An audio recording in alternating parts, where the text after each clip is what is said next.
So, everybody, welcome to our live talk today. Today it's going about tourism, economy, and migration in and out of Africa. We are facing a bit of adversities as a few of our speakers are not online yet. I'm very glad to have Ssekitto here with me, at least.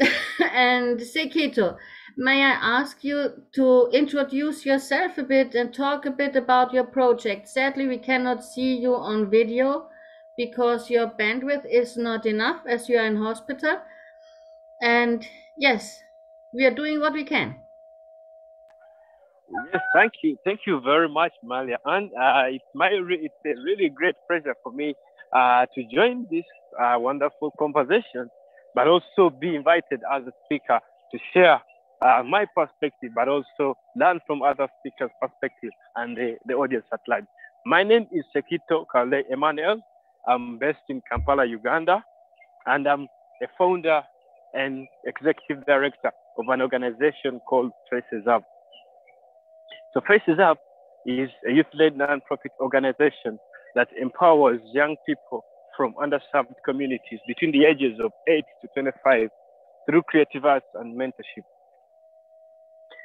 The vision of the organization is a world where young people are inspired to do what inspires them, because we believe that there are so many young people in this world but have no platform, and it's through inspiring them they are in position then to find what areas they are interested in and venture into them.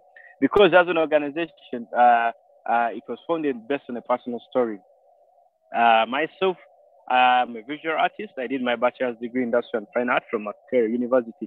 But before then, I had so many interests. I had a lot of areas that I wanted to venture in. But then, as a young man who had no mentor, I never had the opportunity to explore into my full potential, because I ended up doing so many things, but then I didn't do anything that much. I didn't do so much within maybe a specific skill. So I found myself scratching the surface for so many things. And when I reached at the university, I came to realize that there are so many young people like me who are super talented, who are super gifted, but have no platform of mentorship. And because of that lack of mentorship, young people have no opportunity of reaching out to their full potential. So that's how the organization came to be. And I started offering sessions for young people through training them, but also through getting people that are inspiring them in their communities and speaking to them, sharing knowledge and experiences so that these young people can learn from that. But then through this work that we do, we come to realize that through this work, we find that the community has a lot of needs. Yeah. As an organization that works with young people, we came to realize that many of these young people are coming from families that are financially challenged, but yet they're super, super talented. And me, being an artist, I have a skill of art. I know how art is a tool to transform society, but also a tool that can enable someone to earn an income. So that's how I came to diversify the work of the organization, is now training young people through art. We teach young people how to paint, how to make artistic items, and then these items are sold. When we sell these items, actually, what's more about it is that when we sell these items, 70% of the amount of money that we raise from these sales supports the education of these young people. So we sell these artworks. When we sell these artworks, we get a lot of money. Out of this money, we get 70% of it and pay for school fees for young people. So in this way, we are enabling and tapping the potential of these young people, but then using it as a stepping stone for them to raise money, because we believe that impact in communities needs to be sustainable. Sustainable in the way that it imparts a skill within these people that are served, but then also use their own skills that they've gained as something that can lift them to better positions. So right now, we support over 47 young people between primary and secondary levels who sell their artwork through our online platform, and they're able to raise for themselves school fees. These include children with special needs, deaf children, refugee children from Nachivari refugee settlement, and children from other areas, children that are coming from single families, single-parented families, especially women, and finding it so hard to raise school fees for their children. But now, through our program, these children are able to pay for themselves school fees. So we see that this work is is sustainable in the way that the skills are being impacted, but also these young people that we impact, they see what full potential that they have within themselves. So that's briefly about our work, and I'm really glad for this opportunity that we have, that we support young people, but not only in the way of providing to them material things, but in the way of showing them that there's something that they can do for themselves. Thank you very much. I'm very glad to hear that. You know, I'm coming from a family of entrepreneurs, and in my family, it was not allowed to be an artist because I was told as an artist, you will never earn money.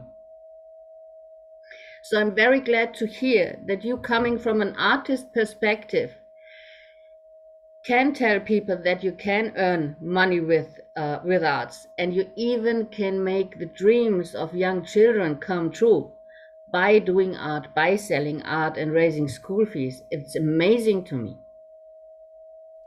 Thank you very much. And actually, when you say that you come from a background where they have not approved you of becoming an artist, that is the same stereotype so many young people go through. Many young people are super talented in the areas of the art, but because society has not welcomed art, they compare being an artist as being minor to being a doctor.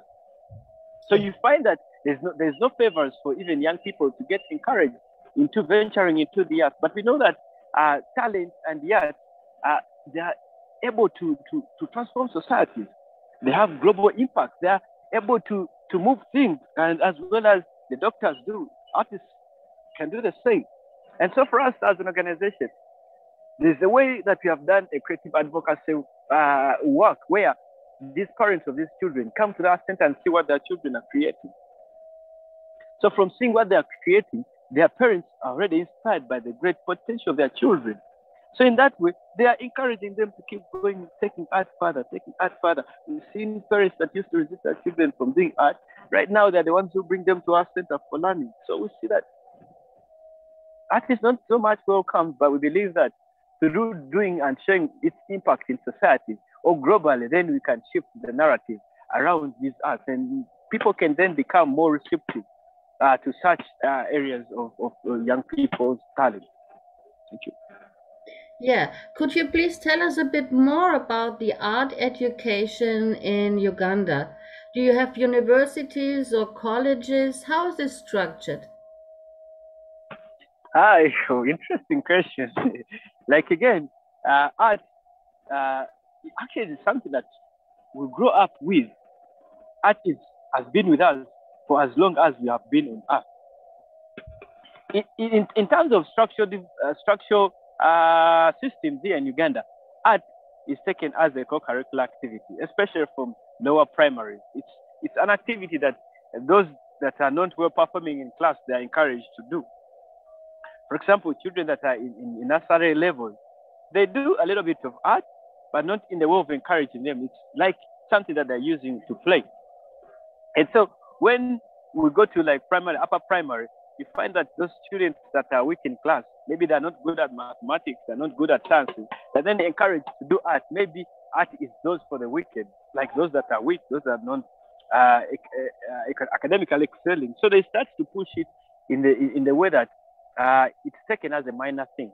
It's not something to pay attention to. So when you go to at the secondary level, there's that bit of encouragement, especially at ordinary level, because for us here at school, secondary level, we have ordinary level and advanced level.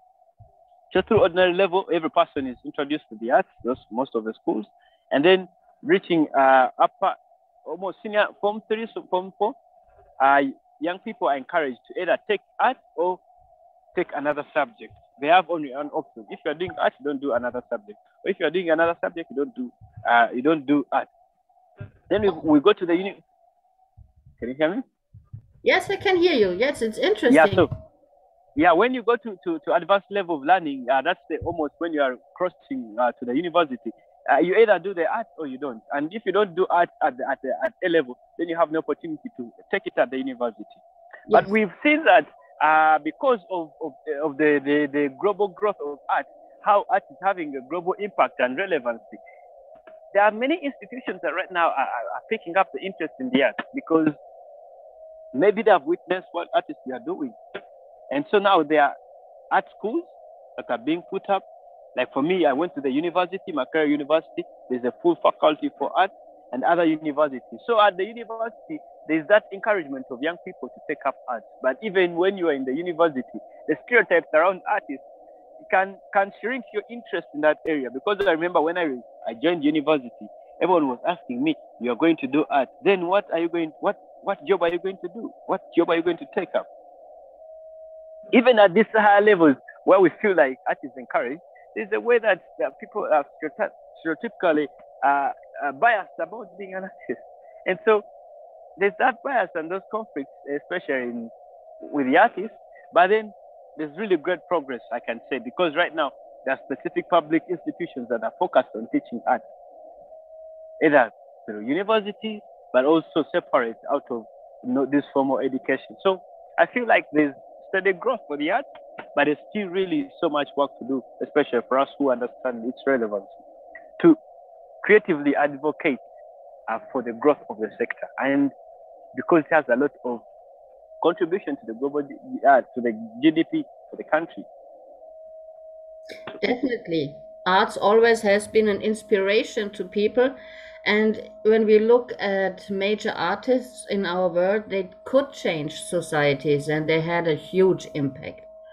So, what I'm thinking of at the moment and I'm interested in is what kinds of art are taught at the university. Are there special African arts that are taught or just the traditional things like painting, sculpturing?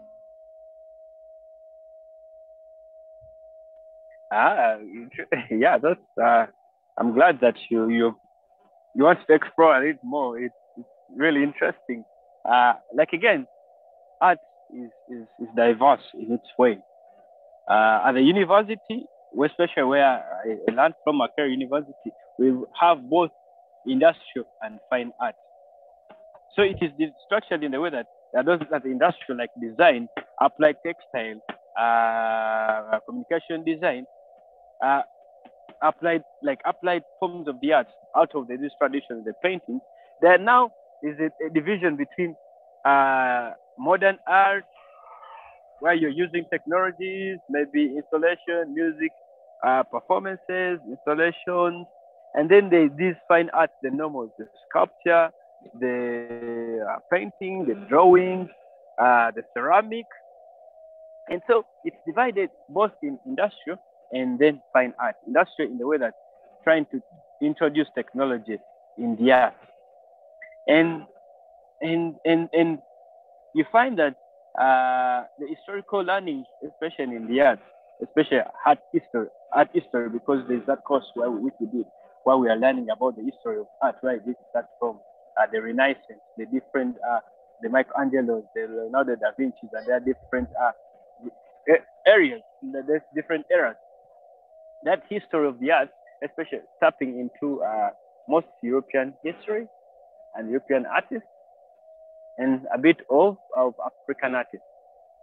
But right now, especially when you go to the level of mastering, to doing a master's degree, then definitely there you can settle in either to do applied, to do industrial art or fine art. But then, so within industrial art, are you going to do art history, learning about the origin and the history of the artist, and also the artifacts, and also different art forms?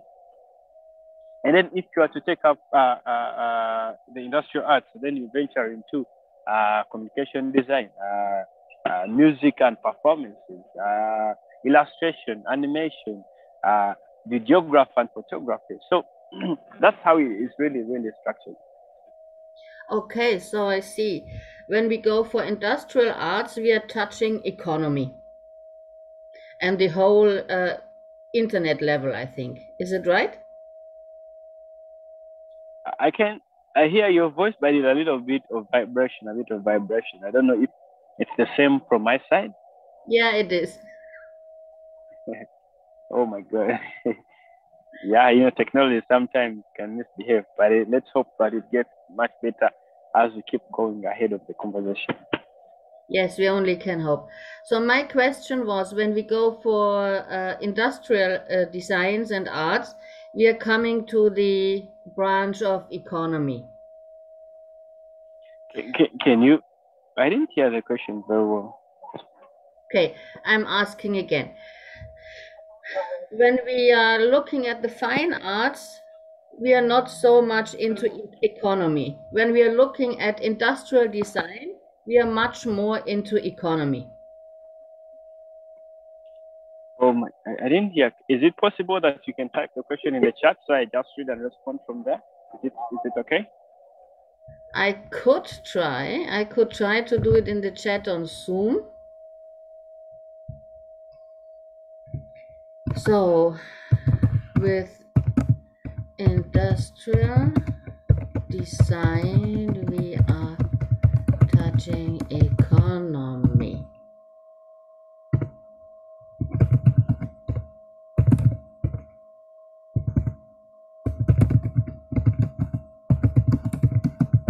With fine arts, not so much.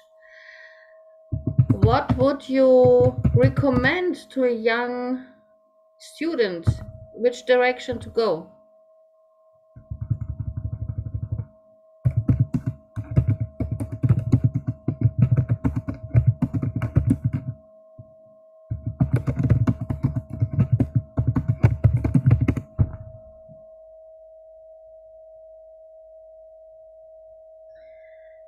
Yes, he said he. Now, yes. Now, I've learned. I've been following up the question, and this is my take on that. Like again, it's such. It's a two-way thing, really. It is a two-way thing, because both industrial arts are really great, and they are having a lot of contribution to the economy, but as well as fine art. But for me, from my take, depending on how society is changing and how we are seeing new forms of art being introduced, I think the industrial way is the way of practicing art. It's like, because of the influence and the technology being the future of everything, I feel like it's more competitive for a young person to venture into industrial art, especially like product designing, especially like animations. We've seen NFTs coming in, transforming these physical artworks into now virtual and digital artworks. I see that the future being technological. I think industrial art is what I would recommend a young person to venture into, because its roots and its implications in economic can be really, really huge.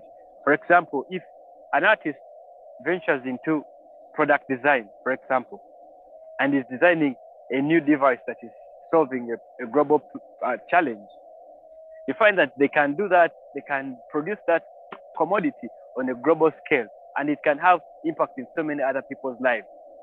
Yeah. So through that industrial art, then they are able to touch many lives of other people, and also their solutions becoming relevant to solve global challenges. But then with fine art, maybe an artist being able to use their hands only, they may create a work of art which is as powerful as it is, but then it may be enjoyed by one person, especially, for example, if a person buys it. It may be only enjoyed by the person who has bought it.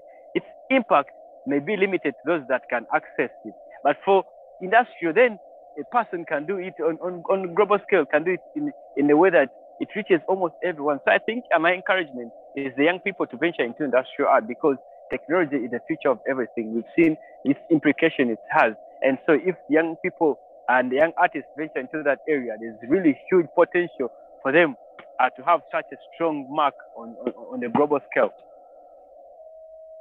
I understand that very much. When I think of industrial design in Germany or in Austria, which we learn at academies as well, it's going to be, if you're in job, it's going to be a very, very stressful life, because you have to be on point. You have all the, let's say, pressure of time, pressure of being very successful, pressure of the product being sold good.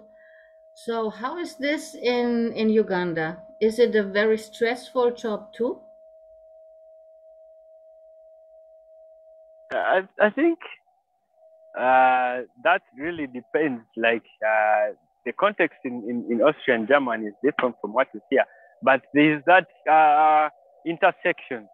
There is a lot of pressure, especially for such things. You find that there's pressure to perfect what you're producing, especially if you're doing now a product that is serving people's purpose. You need to do a lot of research. It's capital intensive. It requires a specific technical people. Requires, if you're doing a product, you need to have a service designer, you need to have a researcher, you need to have a product designer, you have to have a technical person who does the execution and production. You have some of the products that require coding, you need to have those people that are expert at IT. It's really capital intensive in that way.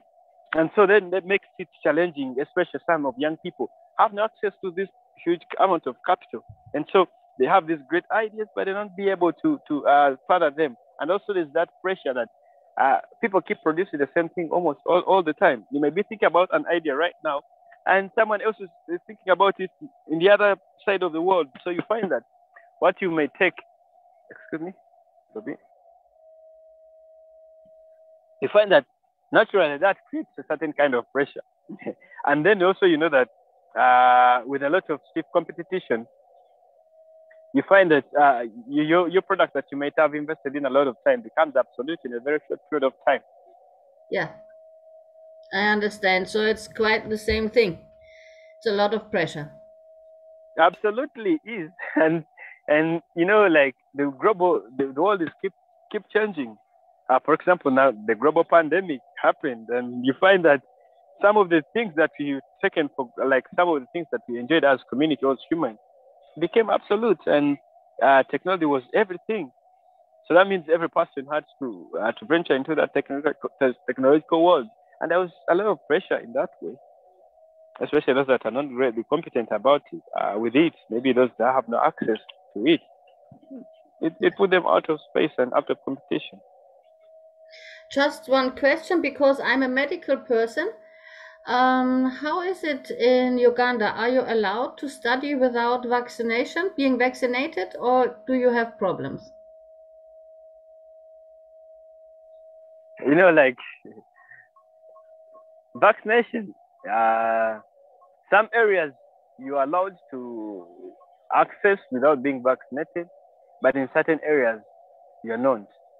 Mm-hmm. But also, because of this changing dynamics of the pandemic and the different variations, for us here, lately, vaccination has been somehow discouraged, not discouraged, but not as encouraged as it was. So you find that people are lessly getting involved and being lessly vaccinated because this has become the new normal. Some people, like again, as a human right, you have a right to anything. Some of them are failing to attempt to being vaccinated, and others are being vaccinated. And you find that it's really so hard to tell who is vaccinated and who is not. And you find that it's really so hard. It's really so hard to contain such a situation. But again, vaccination is being encouraged in learning institutions. At a university, you can't go to the university without being vaccinated.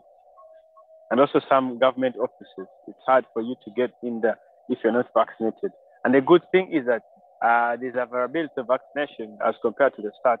Right now, there are many vaccination points, and it's such a pressure that we appreciate our government for doing and being able to facilitate that, but also the different organizations worldwide that have contributed to seeing that at least every person has the right to access the vaccine, especially one for COVID, since it's a global pandemic and it has not yet been found the cure for. So it's kind of technical, and it's hard for people to determine who is not and who is vaccinated and who is not. But in certain areas and certain institutions, they have put certain parameters. If you are not vaccinated, you don't access services. Okay, so because this has been a big dispute in Germany and Austria, because students, some of them, they just don't want to get vaccinated and they plead on human rights and now can't access their studies and can't finish their studies, which is very bad because they invested a lot of their lifetime and money in their studies and now can't finish. I'm telling you, it's really there's so much direction and perspective and lines of thought about that. But again, I feel like because of the future of each and every person has to access vaccination, and at least makes you immune, and you boost your immune, and also protects other people. Because if you're not vaccinated and other people we are vaccinated, then maybe you become a threat for us. That I can say. Yeah. From a medical perspective, there are a lot of different opinions which we need to discuss. But very interesting to hear that even in Uganda, you have difficulties accessing the university without being vaccinated. That's very interesting to me. Thank you. Jibola, are you online? We cannot see you and cannot hear you. So I just wonder whether you are here or not. No, does not answer. So, Ssekitto, we are still alone here, trying to get this live talk running.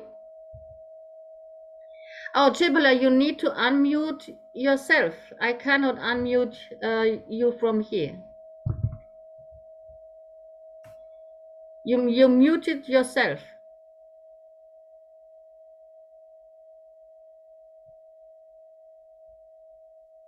I only can ask you to unmute yourself and to put on your video.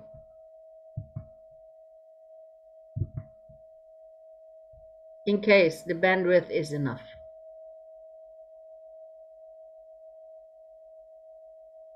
So let's see whether he can make it. If you find difficulty, Jibola, maybe you just leave the Zoom room and enter it again and make sure when you enter. Oh, this looks good now. He is connecting to the audio signal.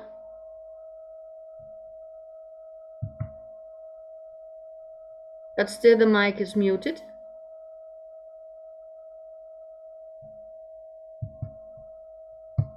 So today is the day of technical difficulties. Adversities just happen. So that's internet. The technological world is unpredictable. Yeah, so it can act at a time that it shouldn't. But again, grateful that he's able to join us, and looking forward to hearing from him. Been always looking forward to all the speakers that were listed on the poster, and very eager to hear their perspective. Yeah, me too, and hope they can make it. So in the meantime, I would be interested in hearing some of specialities of African art that you can study at your universities. You know, in my country, I was raised in Bavaria. Sculpturing with stones was very, very often seen. So, what is a specialty in Uganda in African arts that are taught at the universities? Oh wow! The specialty in Africa, like the kind of art that is here, especially African art, it's the traditional ways of methodology. For example, people that are doing printmaking, printmaking and surface design,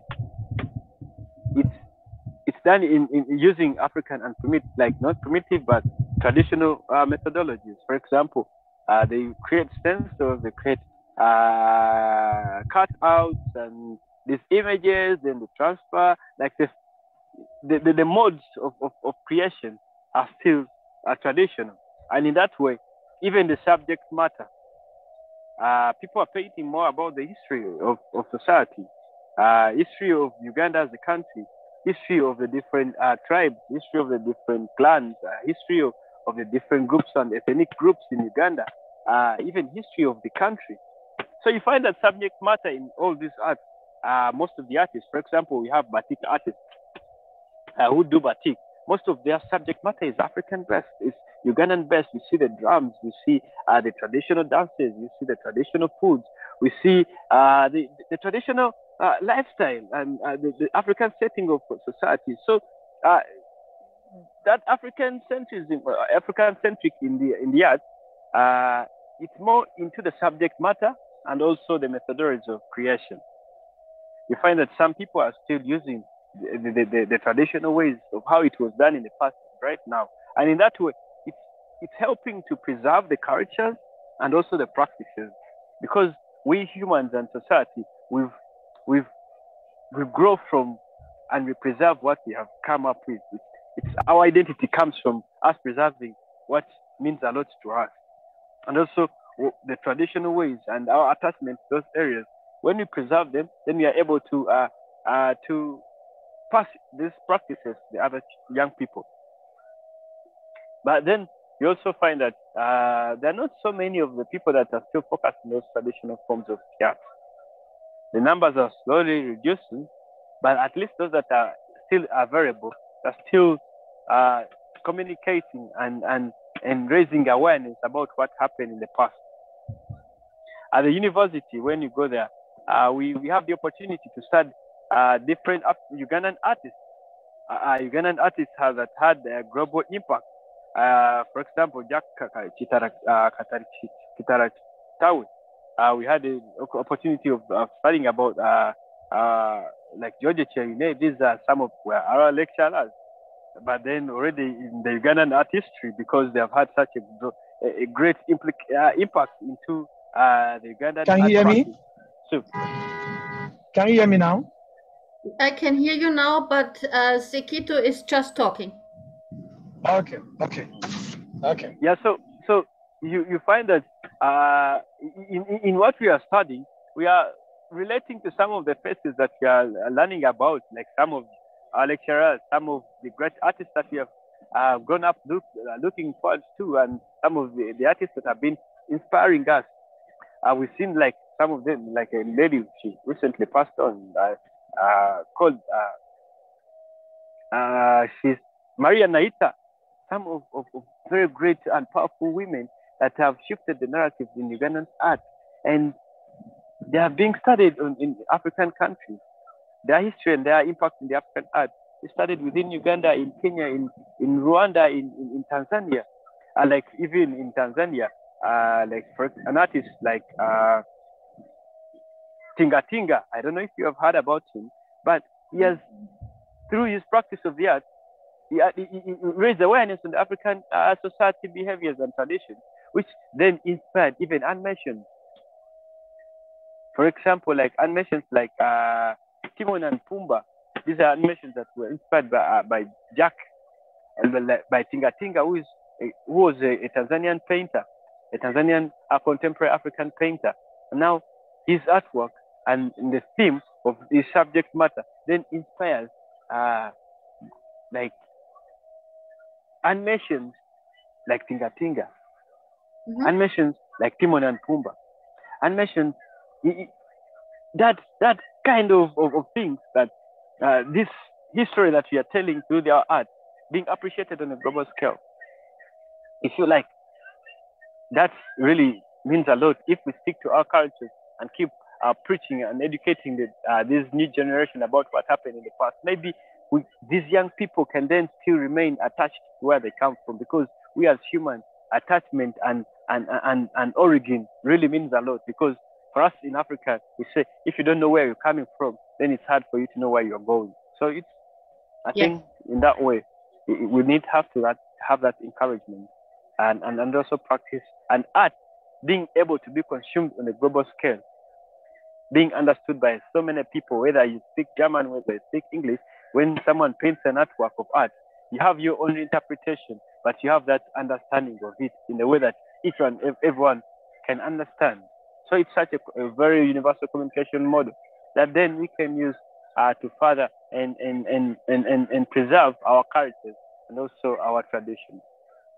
Yes, art in itself is some kind of language with a universal understanding.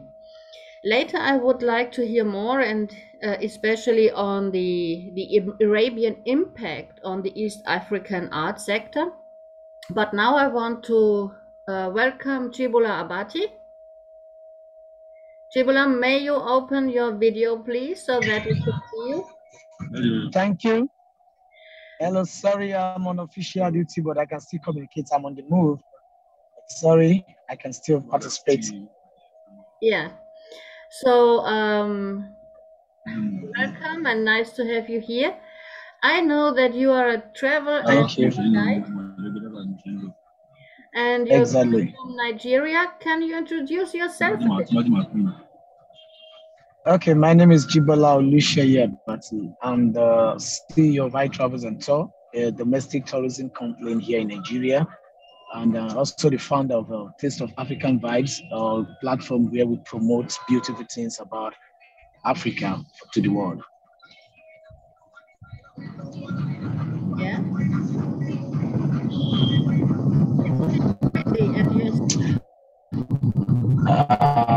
And it has been a passion to the journey of the tourism for me. Like I've really see to it that the world know that there's something beautiful about Africa through tourism. And like my country, Nigeria, is not it's not when people hear Nigeria, it's not tourism that quickly comes to their mind. They think about a lot of negative things, but then we're trying to change the narrative by making sure that people see the beautiful side of Nigeria, my country. So, as you're going in the depth of there, what do you think is the beauty and the not beauty of Nigeria? Okay, Nigeria is a is a diversified country. We are one of the largest ethnic country on earth, with over 700 languages and over 500 tribes. Nigeria has amazing nature, culture, and historical endowments, which gives you something unique.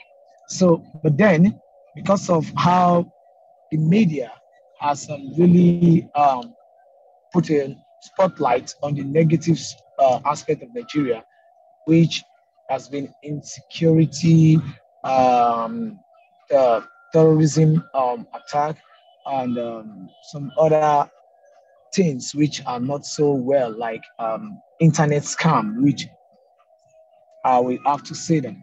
But then these things are relatives. They are not collective. It is not general. Now we have to understand this. Like in my country, Nigeria, when you talk of terrorist attack, Nigeria is very wise. We're talking of a land mass and a population of over going to almost 300 million. Now, when you're talking of terrorist attack, it's just relative to some region in the northern part of Nigeria, and not even all the northern parts. I've traveled with a lot of tourists from Europe, from Germany, from Poland, from Switzerland, from Italy. We even went as far as going to the north. Now, when we are talking of the north, it's just the northeast. So these terrorist attacks are relative. Sometimes when I It's interesting what you're saying, but I think we lost the connection. read in the news, oh, back. Terrorists attack Nigeria. I'm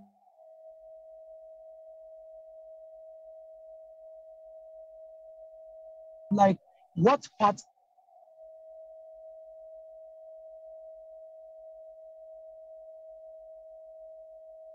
Jibola, I'm losing the connection to you. In Lagos. I'm good enough looking on top. We've been together. So every time they want to talk about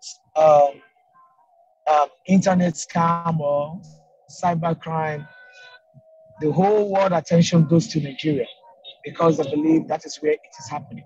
But trust me, a lot of internet scam has been performed by people who are not Nigeria. And when the news come out, they make it to look as if, oh, this is coming from Nigeria. Well, I won't blame the world. I'm going to blame our media. The media sold the negative. Well, in the media, negative news sell easily. But me, as a tourist, I'm trying to change the narrative. And what am I doing? I've been to Nigeria, have 36 states. We have 36 states in Nigeria. The capital of Nigeria is in Abuja. I've been to 31 states myself in Nigeria. Out of 36 states, I've been to 31. So when I'm talking about Nigeria, I'm talking from the point of reality, not what the media say, not from the story side. I'm talking the facts. So I know what each area in Nigeria offers when it comes to tourist attraction. We have over 50 waterfalls in Nigeria. 50 waterfalls, magnificent, of which the highest waterfall in West Africa are here in Nigeria. Wow. The highest mountain in West Africa is here in Nigeria. The most expensive city, Highland, is here in Nigeria, the Banana Island. Lagos State is the commercial capital of Nigeria and even of Africa. The population of Nigeria is a market on its own, over 300 million, a massive human force. 80% of Nigerian population are amazing youths who offer a lot of. Presently, when I was looking at the global chart concerning IT technology, Nigeria is ranked as number one. South Africa, Egypt, and Nigeria, when it's talk of IT technology. So these things are what we are trying to let the world know, not the other things that are putting bad name on Nigeria. We have wildlife, we have nature. Where you're looking for cultural diversity, you're talking of Nigeria. Imagine you're in a country whereby you can experience over 380 or more than 500 cultural diversity. That's Nigeria for you. So Nigeria, Lagos State alone is a state whereby all citizens of Nigeria, even in Lagos State, you will see every African.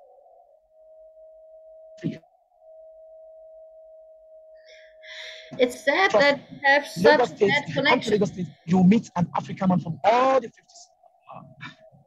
Oh, sorry. You said what? Oh, we have very bad connection. We sometimes hear you, we sometimes see you, we sometimes don't. But what I do get from your talking is that the impression people might have from Nigeria is not what is real. And that Nigeria has to offer a lot which might not be seen or realized. Exactly, until you come to visit yourself. Yes, that's something that compares with art, that we sometimes just don't see how much impact arts can do on people, and we miss out on the worth of it and just misunderstand it. And I didn't know that Nigerians feel misunderstood. It's the first time I hear it today. And yes, it's very interesting to me.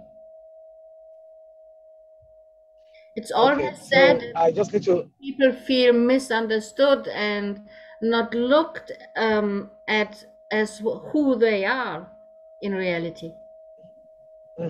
Exactly. And like you said, you related to arts. Yes, like here in Lagos State, we have the biggest African private art gallery. It's here in Lagos State. I was there yesterday with my friend. It has over 25,000 artworks. Some of the most expensive artwork in Africa are there. Now the point is this: we Nigerians ourselves, we are trying to change the narrative. Yes, it may not be a uniform effort, but some individuals like myself, we are trying to put Nigerian name on the world stage on a good note. Like, you come to Nigeria and I promise you'll have a good experience. The topic of this program, like you posted, is tourism, economy, and migration in Africa. Am I right? Yeah. Yeah, so tourism specifically is my key area. I see tourism as one of the best industry to save African image or reputation. Because if you look at it from this perspective, we just came back from COVID, and many countries suffered a lot. But I can assure you, for a country to bounce back, they need to put attention into the tourism industry. I'm sorry to say this, African is really lacking behind when you talk about tourism. And how do I mean? One of the first importance of tourism is transportation, the ability of people to move freely, like we have in the European Union. I can be in France, I can take a walk into Belgium, I can take a walk into Netherlands. It's not like that in Africa, and that is one of the very big challenges. If I want to go to Tanzania now, I need a visa. It shouldn't be. If I want, because they are my fellow African country. If I want to go to Morocco, I need visa. If I want to go to South Africa, it shouldn't be. We should have a free movement within the African Union. The AU are not doing anything good to the citizens of Africa. Oh, Yes, because if I want to travel to some African country, okay, go ahead. This is very new to me. So each African country you want to visit, be it Uganda or Kenya or Tanzania, you need visa. Yes, they tell you have to have visa on arrival, electronic visa on arrival. Some will tell you, of recent, immediately after COVID, we started having some improvement. Like we started having visa waiving. They started waiving visa, like you can have enter some country without visa. But some major key economical country in Africa still put themselves on visa restriction.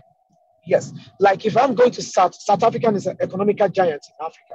Nigeria is an economic giant industry in Africa. But if a Nigerian is going to South Africa, he has to apply for visa. That shouldn't be, because I remember when South Africa has their political crisis, when South Africa was to get their independence, Nigeria played a very major role in making sure they have their independence. But what is the end product now? If I'm going to South Africa, I need a visa. If South African is coming to Nigeria, he also needs a visa. It shouldn't be. Just imagine, people pay thousands of dollars to travel within Africa. Very expensive. If I pick my bag, if I'm going to my neighborhood country, like take for instance, if I'm going to some West African country, the immigration officers are not encouraging. Yes, I can say this and I can repeat this. Why should I be traveling from here to Ghana, which is my fellow West African country, and then I'm being put through a very rigorous search? It shouldn't be. Yes, they have to put in search, like, yes, border control, but to what extent? These things are things we need to do if Africa is really ready to benefit from the tourism potential. This is very interesting to me. I never thought about that there are so many borders and that it is all restricted by visa and that traveling in itself is not encouraged. It's very interesting to hear for me and interesting to see. I realized that all the language differences are a major issue and that most of the African people speak English and that Kiswahili now is going to be the inner African language, which I've by myself. Okay, now the point is this. In terms of the language aspect, yes, many African countries are using a colonial language. Like Nigeria has been colonized by Britain, and the official language to communicate has been English. Like we have other countries have French, Portuguese, but fine, it's good because it makes the communication skill to be easier. Because if we base it on our ethnic languages, like in Nigeria have over 700 ethnic languages, over 700. Yeah. And we have some that are not even on record. So it's huge. So the language of the colonial master make it easy to communicate and help us to move around. But the point is, economically, we need to do more. We need to do more because the language of Africa needs to be respected in business, in everything. Like, it's not our fault that we have these languages. And the problem we have is the colonial languages have not been helping. Like, if I can't speak good English, people see me as if I'm not intelligent because I can't speak good English. English is not my mother language, it's my colonial language. So, and English should not determine my level of intelligence. So it has affected our culture that if I speak my mother language, people don't see me as an intelligent person. But then English should not be the scale to measure my intelligence, my brilliancy, my human relationship mentality. It shouldn't be through English. But it has been a problem here in Nigeria that if you cannot speak good English, even if you are honest, even if you are humble, you still don't get the job. Yeah. So, and that is, I'm sad to say, that is one of the problems we have in Nigeria and some other African country. You have to be able to speak a colonial language to get a good job, even if you're corrupt. Yeah. So if I'm honest, if I'm humble, okay. Right. Let's ask Ssekitto how this is in Uganda. Ssekitto, how is it in Uganda? Do you need to speak a colonial language to be respected? Oh, we lost his connection. Sad.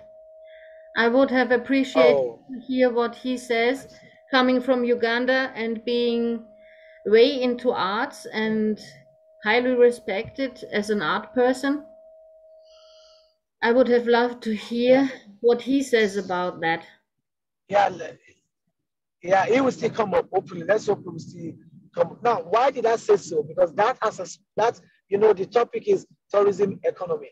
That has affected economy because on most occasions we keep having wrong people in the system because they can speak good English, but they are not intelligent. They are not honest. And that affects the economy because when you put the wrong person in a seat in an office to do something, because he can speak good English, but he doesn't have integrity, then he embezzle the money, he give you poor service. That affects the economy of a country. Yeah. You see how too much depending on the colonial affects us here in Africa. If I can speak my mother language and I'm honest, I'm hardworking, I should be able to sit in the office and control the system to make sure to improve the economy. But yes, sad to say, many people in the seat of power now, are just there because they go to school, they can speak good English of the colonial language, and they are there to steal many money, which is affecting the economy now. Many corrupt people in power. I understand the frustration you have about the colonial power and the colonial languages, because this is far, far away from your roots and what Nigerian people are, and for the rest of Africa as well. I myself tried to learn a bit of Swahili to be able to understand African thinking. And I find it very, very different to European languages. So if you're forced to speak a colonial language to express yourself as an African person, that must be very difficult and very unnatural.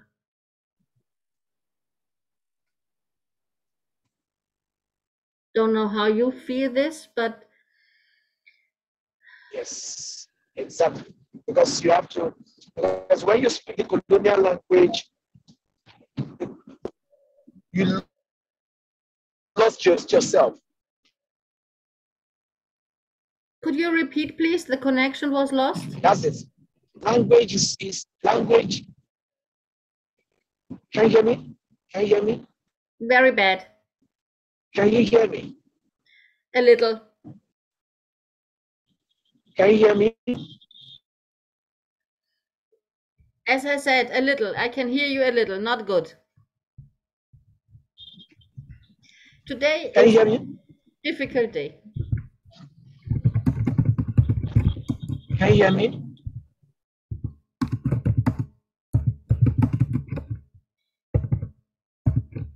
So I'm writing you in the chat.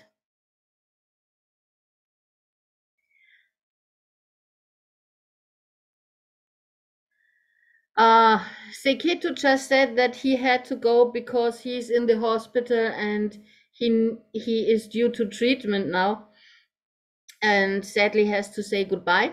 So Jibola, we are alone on the talk.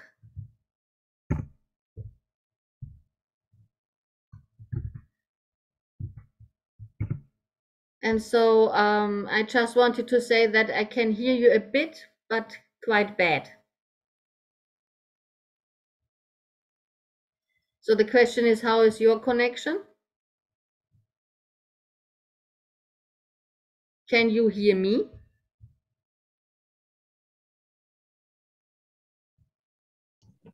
Can you hear me now? Hello? Yes, a bit better. Yes.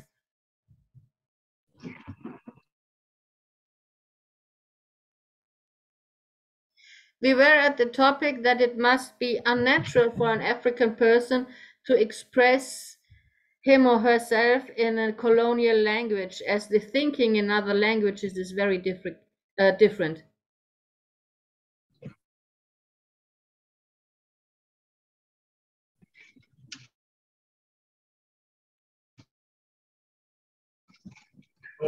It's very bad. Yeah, when you drive, yes. Can you hear me now?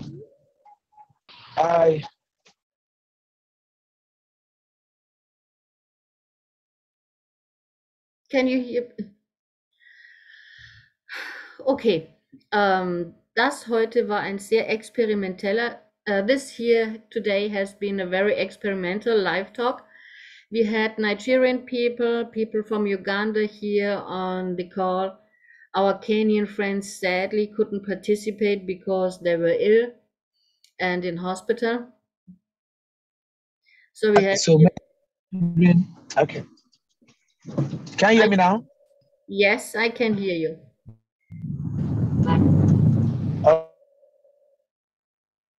Okay. We have been at the point where we are talking that it is unnatural to express yourself in a colonial language when you're thinking African. Yes, and that's yeah. So it's make you not to be natural when you can't express yourself in your own language. You know, when you look at a lot of programs on the international scale, you see, look at it, for instance, the footballers from Europe. After the soccer match, you see, like in Portugal, you see a player like Cristiano Ronaldo speaking in Portuguese. The feel when you speak your mother language, you bring out the real emotion in you, the real you. But if you have to struggle with your colonial language, then you have to struggle on the language and not on you, on your own expression. So yeah. The point I'm saying is this. Africans should work on improving in their own mother language to express themselves. We should see our language official too, the way English has been official, French is being official. Yoruba, I'm from Yoruba tribe. I'm a Yoruba man. I should be able to greet you in my language. Like if I say, Ekaro means good morning. Now, the way I would say Ekaro cannot be compared to how I would say good morning. If I tell you good morning, it doesn't come with any emotion. I'm just saying it on the table, like on a phrase, good morning, nothing. But if I say Ekaro, listen, I'm saying Ekaro, it comes with emotion. That is what it should be, not the other way around. And this should also be, this will have a lot of impact in our tourism system. People travel down to Africa, they can hear other people's language, and then they can speak them. Then like there's going to be a wholesome, healthy, everyone respecting each other's own language. I understand. When I say good morning in German, it's Guten Morgen. And if Guten Morgen. If I try to use an African language, the only thing I know is Swahili, and that is Habari za Asubuhi, which is Habari Asante. Yeah, Asante sana. Asante sana. So it's very, very different from the whole feeling. Yes, very, very.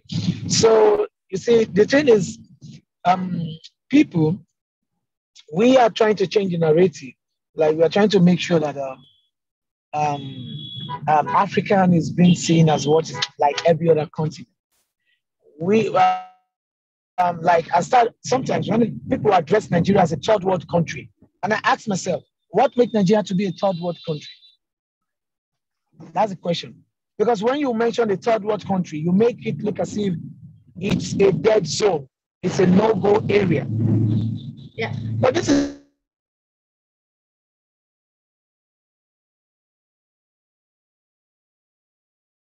so sad that the connection is so bad because you have to tell so much.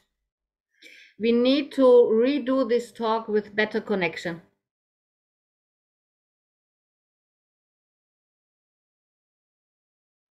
Are you still here or? Yes, I'm here. I'm here. I'm fully here with you. Okay, because we are disconnecting a lot. And I Yes, just the network is wonder bad. whether we close the talk today and redo it another time when we have the Yes, other okay. speakers on board and everybody has a good connection. Okay. There's no problem with that. Okay, so just let's find another date where we can redo it because it's so important what you have to say about how Nigeria is viewed, what that Nigeria is no third world country, that the expression in the own language is Yes. possible, and that I didn't know Yeah. that you have one of the biggest African art galleries in your country. Yeah, that is the Nikkei Art Gallery. It's the biggest private-owned gallery in Africa. It has over 25,000 artworks. Some of the most expensive artwork in Africa are there. You need to see it. It's amazing. Many people from Europe. Yeah. It's amazing. Many I Europeans keep personally traveling did down not here to know come that. see it. And I think that we have because the media will not talk about the media will not talk Yes. about that. The media will always talk about the problem in Africa, in Nigeria. Yeah. So I see that we have to give Nigeria another perspective and we have to look at it on with very different eyes. And that there's such a lot to be seen and to experience, which the mass media doesn't transport. Exactly. That's just the that's just the that's just the that's just the that is just the real fact about how they see Nigeria.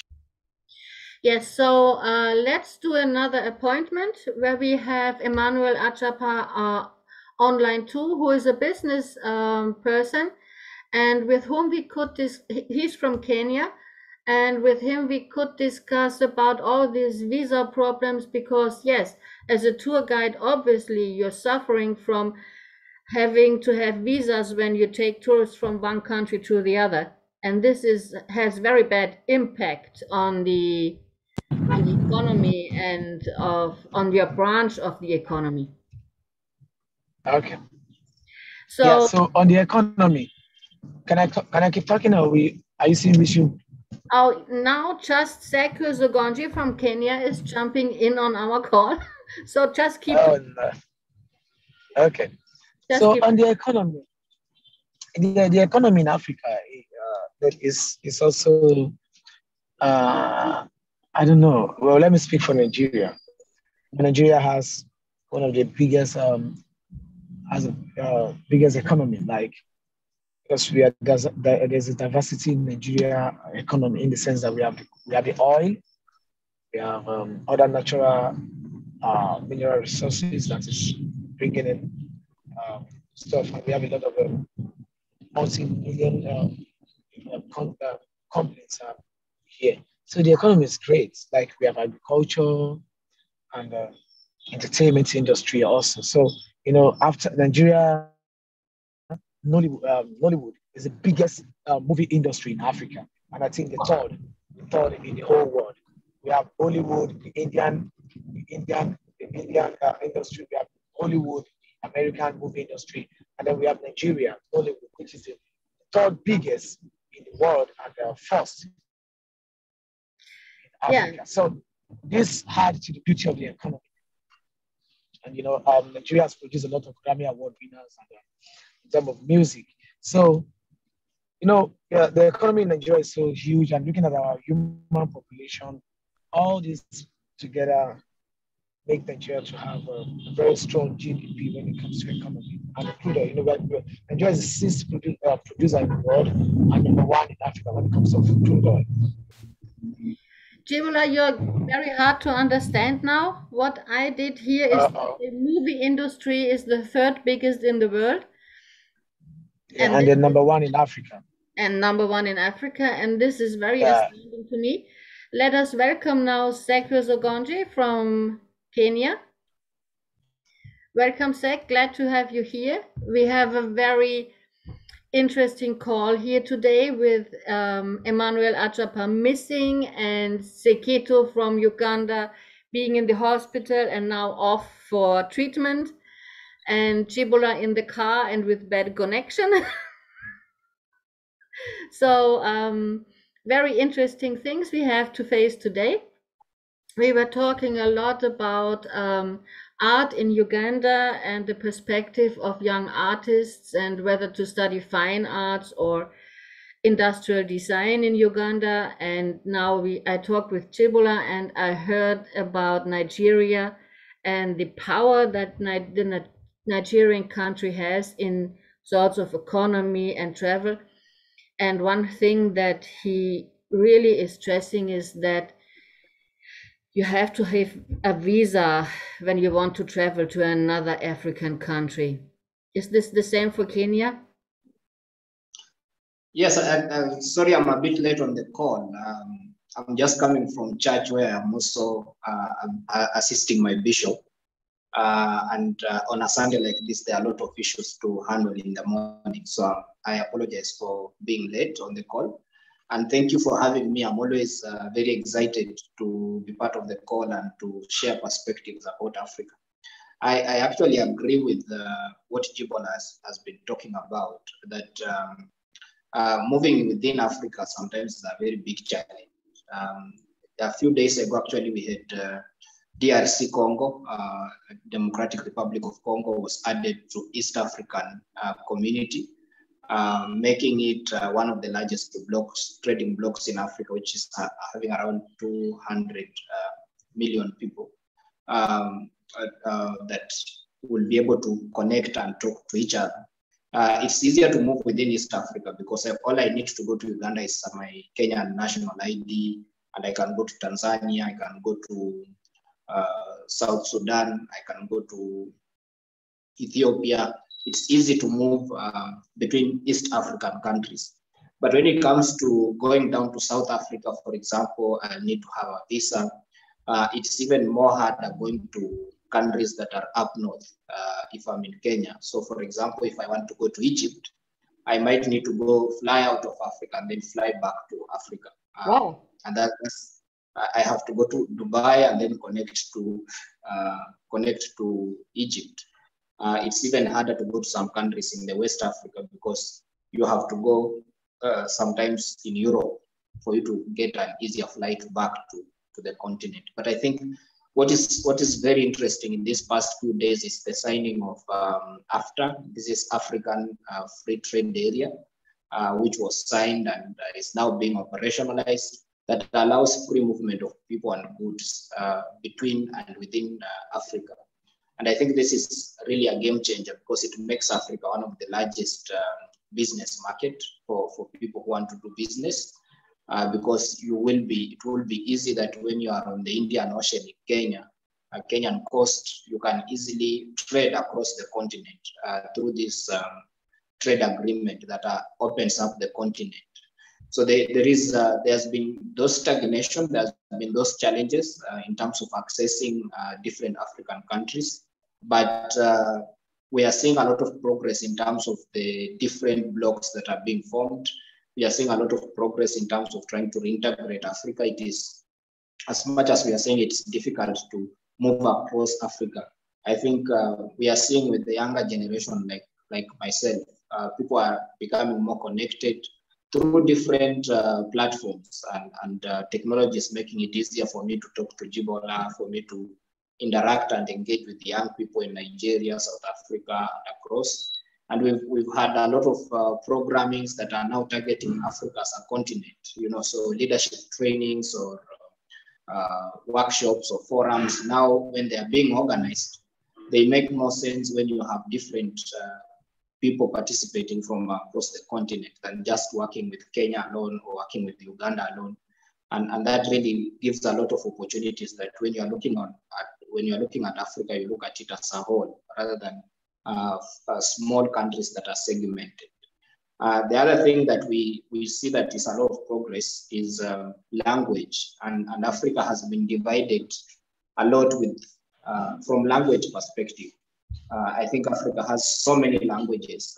Within Kenya itself, just Kenya as a small country, we have so many languages, because we have about 42 tribes, each tribe with their own language. And then we have languages from outside, that came. This is English, which is the official language of Kenya here. And then we have Kiswahili. Kiswahili is also an official language in Kenya. And they are now, with the reintegrating of Africa, they are thinking about languages that unite Africa. African Union has been using English, French, I think Portuguese at some point as official languages, but we recently saw them endorsing Kiswahili as one of the official languages for Africa. And I think this is really a game changer, because then young people and people who are coming up and are able to express themselves across without feeling that if I go to the Congo, then I must learn French. If I go up north in some countries, I must learn Portuguese, because Africa has been segmented around languages depending on who colonized you, and it's not cheap to learn French, to be honest. To learn French in Kenya, it costs an arm and a leg for you to learn good French. Mm-hmm. It's also not cheap for people who are in French-speaking countries to learn English. It costs money, it costs time. But if we have Kiswahili, which is indigenous and it's homegrown, we've seen options that are making it easier to learn. We've seen Ethiopia adopting it as a language to be taught in their schools. South Africa has endorsed the same. A lot of countries are actually now picking up Swahili as a language. And we think such a language that is grown on the continent will be cheaper for people to learn than when I have to learn French, or when I have to learn German, or when I have to learn a foreign language which is adopted to local situations and local circumstances. So there are opportunities for integration. There are opportunities for people who want to come into Africa to engage, to understand from that perspective that you can go to Kenya and you will still reach to Tanzania, you will still talk to Uganda, you will still be able to connect with multiple other countries. Yeah, we talked with Jibola about that, how unnatural it is for an African thinking person to have to express him or herself in a colonial language. Yes, it is. It is a big challenge, and one of the things that actually we've seen when I was growing up myself, we used to learn in our mother tongue at least up to grade 3. That means that at least up to age 9, 8, we will still be taught in our mother tongue. So a lot of comprehensions that I do even in my adult, I do it in my mother tongue. I read things, I perceive them, I understand them in my own mother tongue, and I'm able then to react or be able to understand what it means and be able to take action. And I have found a lot of challenge when I'm learning maybe a foreign language at this time, where I'm not able to comprehend, I'm not able to do a lot of things in that language. So that has been one of the challenges, and that's why I think we are really creating the platform where this can be learned earlier. I know we are working together with you on Africa, My Love, to be able to create a platform where the language and the cultures can be interchanged at a very quiet and easy place where people can be able to not just learn it for the sake of business, but learn it for the sake of interaction, for the sake of the connection and the beauty that it brings, that we understand each other first before then we transact business. Because when you are going to learn a language, a lot of time, like now, if I've been learning English since when I was in class 1, since when I was young, because English is taught here across all the classes. But you find when I want to go to an American university or Britain, I still have to do an English test. And sometimes I get knocked out of an opportunity because I failed an English test. But I have been learning English for all along. I have made that application in English. I've been, my papers have gone through in English. I've been interviewed in English and I've talked in English. But still, they need me to do a test, which if I miss 1 point, then they say you're not good enough, you know. But I don't think that that's really the issue. The issue is we are making the language as a tool of transaction and as a tool of business, and that denies us an opportunity to enjoy the beauty of it and how it connects people, how it brings people together, and how people are able to solve a lot of problems just because they understood them from a very indigenous point. So when I'm talking about that platform that we are building, I think that's really what we want to emphasize on. We are not teaching you Swahili because you want to become a businessman in Africa or a business lady in Africa, or because, you know, we want you to connect with the people, to understand the people, and to be able to see things from their perspective. And that way, I think we build better relationships that enable us then to do any other thing that we do have in our mind or we want to express ourselves. This is very interesting, because when I talked with Ssekitto, who was here all alone in the beginning, what he said is that he as an artist felt misunderstood, because usually parents, when you are going for art, they don't want you to do it. They want you to be a businessman. They tell you that you don't earn enough if you're going for arts. And so misunderstanding in the area of arts was a big thing to him. Then I talked with Jibola, and he said he, as a Nigerian, feels misunderstood. He feels misrepresented by the mass media, and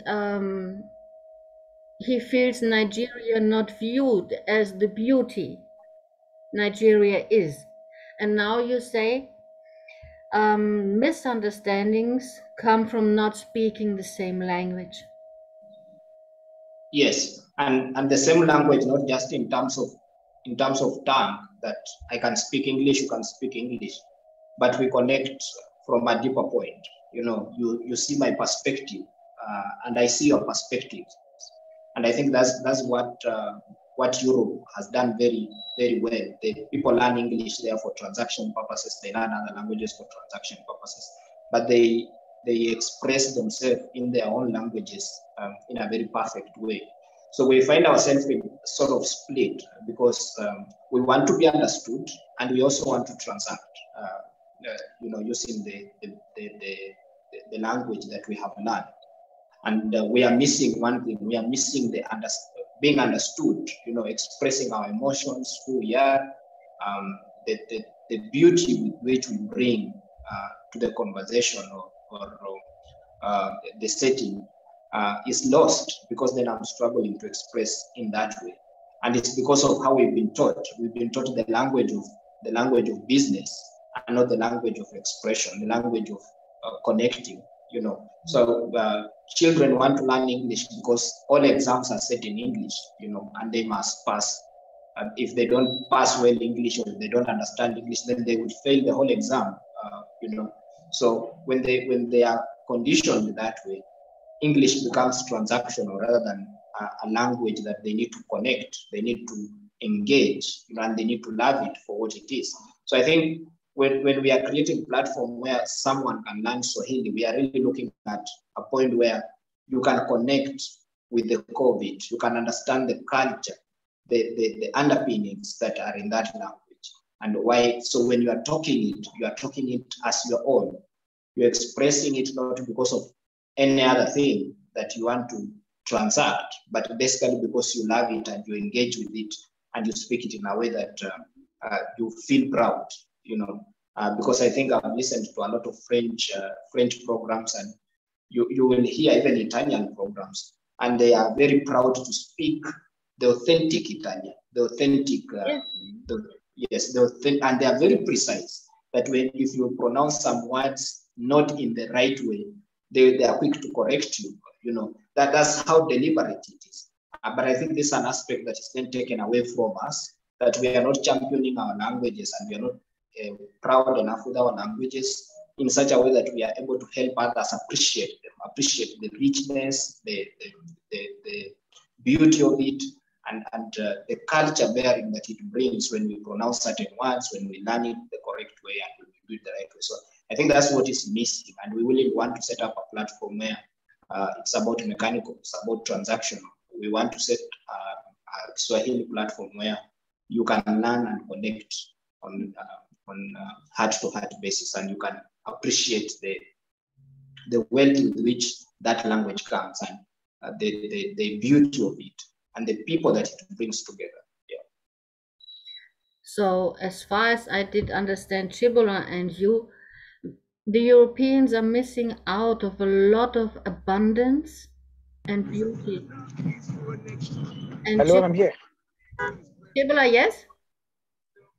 So did you ask me something? Sorry, I was on the call. Did you say something? I just said because Zachuas said that the Europeans miss out a lot of beauty, not knowing African languages, not really understanding Africans, and still pressing Africans to speak a colonial language which doesn't transport the beauty and the abundance of Africa. Yeah, exactly. It's really challenging to see that. That's the challenge we're facing, actually. That's the challenge. So we just hope that there's this has been a culture that has been imbibed, and I don't see it changing so soon. So that's why we in the tourism system are just putting all our efforts to see what we can do, because the government is not even helping matter. Yeah, so I mean, yes, and I agree. I agree with that, because there is even a conversation in Kenya right now. People tend to judge someone's literacy based on the language and how well they speak in English. So if you speak good English and you're able to express yourself fluently and you have a deep understanding of it, then people tend to think you are the brightest in the room, and you'll find lawyers or people who have good mastery of English and other foreign languages. When they go in the village, they tend to be given more respect with the farmers, with the local farmers, with the local people who have in themselves, they have immense knowledge. They have a lot of progress and success. But then because they can't speak this language, they tend to stay in the shadows and sort of put those people in front that you are the brightest of us all. So I think language has been misunderstood, has been pushed in a wrong way. I agree with Jibola that even when the example I gave earlier in terms of when I'm applying for a scholarship program, or I'm applying for a particular program, and you insist that I must submit an English test, you are judging me based on my ability to express myself in English. Of course, I do understand that for you to understand me, I need to be able to speak in a way that you understand me. But how about the other way around? I've seen people who travel in Africa and they interact with the communities and they don't worry how they are going to speak to the communities. But the language of the body and the heart happens when they are there, and old people and people who don't have understanding of English connect with them. We've had wonderful doctors who are treating in the remotest of villages in Africa, and they're able to be understood. They're able to be to connect. I think if we leave our ego behind in terms of trying to bring people on a level where if they can't talk our language, then they are inferior and they are foolish, that will open an opportunity for us to be able to connect and connect more deeply. And I think that's what we are. That's what I'm really keen on, that we champion on the new platform that we are creating, and Africa, my love, that enables people to appreciate what the language is and what it brings and the wealth it has in terms of cultural bearing. Yeah. So I'm facing myself trouble now with the internet. So I think we are closing this talk today. And we are going back to this because topic. I'm on a long distance travel, so that's the reason my network is fluctuating. I'm very sorry about that. Yeah, we are going to continue this talk when everybody has good internet, because it's a very interesting topic to talk about, the language problem, the not transporting and the whole misunderstanding and the visa problem because of the economy. And I think it's so important that we should reconnect and restart this conversation. For today, I want to thank everybody. Yes. Who has been on the call. You're welcome. See you soon. Thank you, Marianne, for having us, and we'll make time that we connect so much. When we are able to connect better to talk better. So exactly. So we'll do that. Before we go, Zachuas, see you later. See you again in Swahili is what? Tuonane baadaye. And in Tuonane baadaye. In your language, Jibola, it is what? Amarira nígbà míì. Can you say again? Say. Amarira nígbà míì.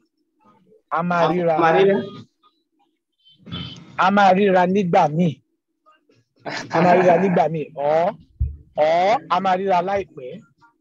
Amarira láìpẹ́. Amarira.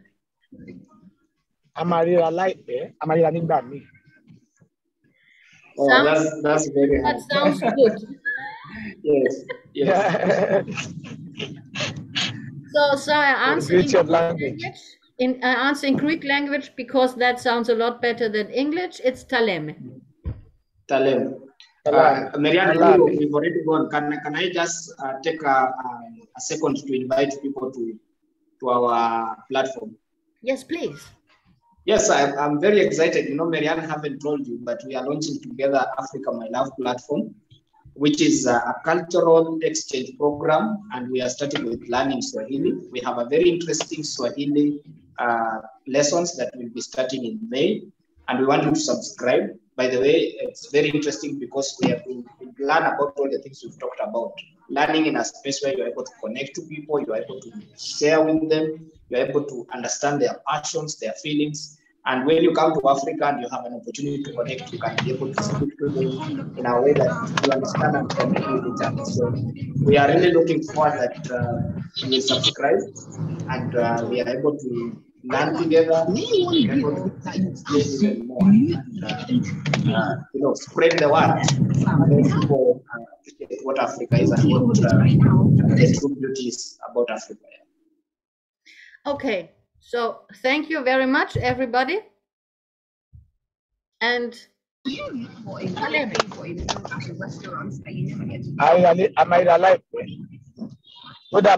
Bye bye. Good.